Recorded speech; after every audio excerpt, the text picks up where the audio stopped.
Ponce Pilate, le gouverneur romain de Judée, a envoyé un rapport détaillé à l'empereur Tibère, décrivant les événements entourant Jésus, y compris ses miracles, son procès et sa crucifixion.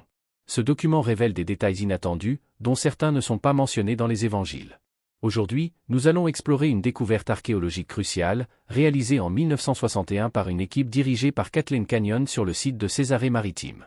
Tout d'abord, il convient de mentionner un document connu sous le nom d'Actes de Pilate. Initialement parti d'un texte apocryphe appelé les Actes de Pierre et Paul, écrit au 1er siècle, les Actes de Pilate ont été conservés comme un document authentique, supposément écrit par le gouverneur lui-même. Ce récit a ensuite été inclus dans un livre apocryphe du IVe siècle, attribué à Nicodème. L'authenticité historique de ce document a été largement débattue. Bien que certains chercheurs mettent en doute sa véracité, d'autres pensent qu'il a pu être modifié au fil des ans par des chrétiens. Malgré cela, il existe des arguments en faveur de son importance historique. Par exemple, le document rapporte que Pilate aurait envoyé un rapport à César, exprimant des préoccupations au sujet de commentaires méprisants faits par Hérode à son égard. Cela suggère que le texte avait un objectif à la fois politique et administratif, en plus de son aspect religieux. En 138 après Jésus-Christ, Justine Martyr, l'un des premiers pères de l'Église, a écrit à l'empereur romain Antonin le Pieux, mentionnant explicitement ce rapport, ce qui indique qu'il était déjà connu vers 150 après Jésus-Christ. Il est possible que le rapport ait été archivé à Rome pour être lu par l'empereur. Justine Martyr mentionne également des détails sur les événements après la crucifixion de Jésus, tels que les soldats tirant au sort les vêtements de Jésus, comme le rapportent les évangiles. Tertullien, un autre père important de l'Église, raconte que Tibère César avait envisagé d'inclure Jésus dans le panthéon romain. Ces récits suggèrent que, pour certaines figures de l'Antiquité, l'existence et les événements entourant Jésus étaient reconnus, complétant ainsi les récits bibliques et autres écrits chrétiens. Le fait que Tibère ait envisagé d'inclure Jésus parmi les dieux romains souligne l'impact transculturel de sa figure et l'influence croissante du christianisme. Cependant, il n'existe aucun enregistrement officiel du rapport de Pilate dans les archives romaines, ce qui alimente la controverse sur son existence. Néanmoins, son importance est évidente dans le fait que les premiers chrétiens, et même les opposants au christianisme, considéraient ce document comme d'une grande valeur. La lettre de Ponce Pilate à l'empereur Tibère est essentielle pour comprendre le contexte des événements qui ont conduit à la crucifixion de Jésus-Christ. Sa pertinence s'accentue lorsque l'on considère les efforts de l'empereur Maximien, vers 300 après Jésus-Christ, pour créer une version falsifiée des Actes de Pilate, dans le but d'affaiblir l'influence du christianisme. Cette tentative de falsification par Maximien montre l'impact significatif que le récit original de Pilate a eu sur l'Empire romain. Plus de 2 siècles après les événements, le rapport de Pilate restait d'un outil puissant dans le jeu de pouvoir religieux et politique. L'analyse de ce document nécessite une lecture attentive des mots de Pilate et de son contexte historique. La lettre commence par des salutations formelles, Ponce Pilate à l'empereur Tibère.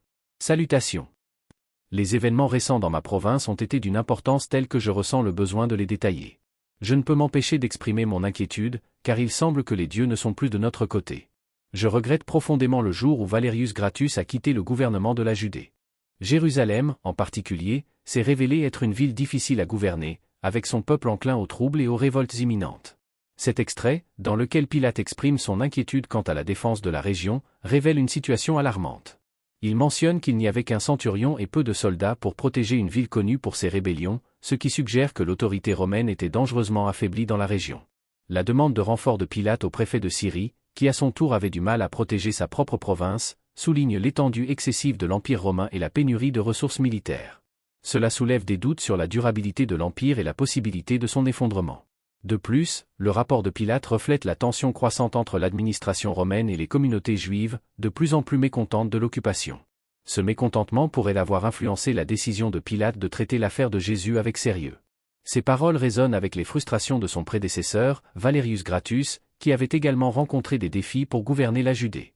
La pénurie de troupes souligne la fragilité du contrôle romain et les obstacles pour maintenir l'ordre dans cette région tumultueuse. Le récit de Ponce Pilate continue de révéler les difficultés qu'il rencontrait pour maintenir la stabilité en Judée, une province particulièrement complexe au sein du vaste empire romain. Il décrit comment le climat politique et social devenait de plus en plus volatile, mettant en évidence les tensions entre les autorités romaines et les chefs religieux et politiques locaux. Dans sa lettre, Pilate mentionne que l'arrestation et le procès de Jésus de Nazareth furent des événements qui prirent une ampleur inattendue, mobilisant à la fois la population et les autorités locales. Il exprime sa perplexité face à l'influence considérable que cet homme, Jésus, exerçait sur les foules, bien qu'il n'appartienne à aucune famille prestigieuse ni n'occupe de fonction officielle. Pilate semble faire preuve de réticence à condamner Jésus à mort, peut-être en raison du caractère insolite de la situation.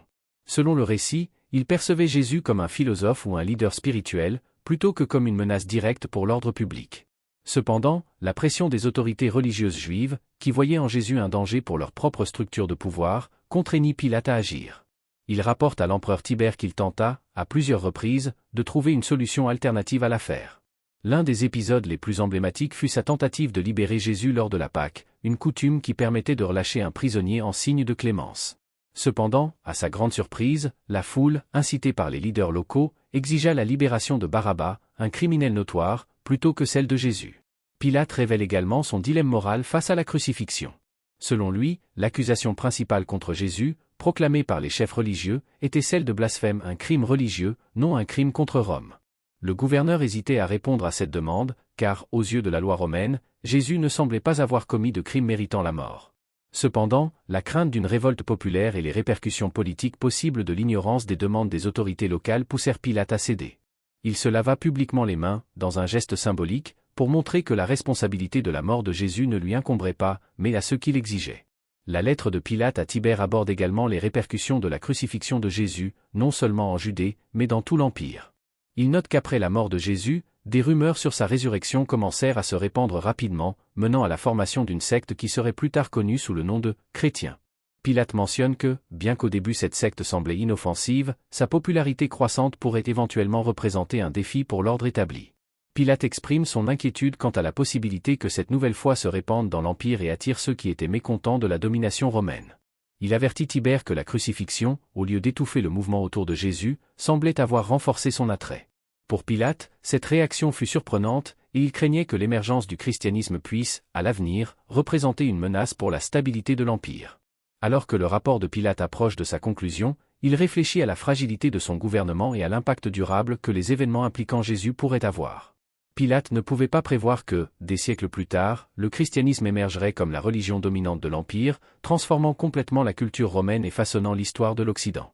Il indique clairement dans sa correspondance que, à ce moment-là, il voyait Jésus comme une énigme, un homme qui, même après sa mort, continuait à influencer les masses. Dans la lettre, Pilate détaille les événements qui ont suivi la crucifixion.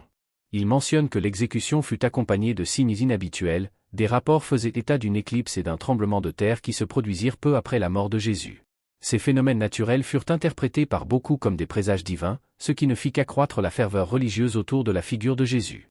En outre, Pilate rapporte que le corps de Jésus fut rapidement enterré par ses disciples, mais que, quelques jours plus tard, des rumeurs apparurent selon lesquelles le tombeau était vide. Pilate, sceptique face à ces affirmations, ordonna une enquête, mais les soldats qui gardaient le lieu ne purent expliquer ce qui s'était passé. Ce mystère fut le point de départ de la prolifération des récits sur la résurrection, qui se répandirent rapidement à travers Jérusalem et au-delà. Les appréhensions de Pilate quant aux conséquences de l'expansion excessive de l'Empire et à la pénurie de ressources militaires anticipent des événements futurs dans l'histoire.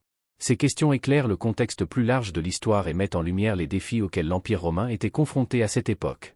Les préoccupations de Ponce Pilate influencèrent probablement ses décisions, y compris son traitement du procès et de la crucifixion de Jésus.